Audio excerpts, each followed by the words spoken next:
రాయుడు గారు, రంగన్న కూతురికి రాత్రి మీరు వైద్యం చేశారా? చేశాను. వైద్యం చేస్తున్నప్పుడు మీరు తాగున్నారా? ఉన్నాను. తాగిన మైకంలో గతంలో మీరు ఎవరికైనా మందిచ్చారా? లేదు.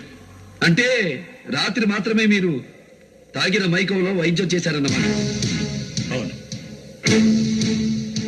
వేయటం మంచిదని నా అభిప్రాయం. ఇక్కడ చెట్టుకు ఒక న్యాయం, పుట్టకు ఒక న్యాయం ఉండవు.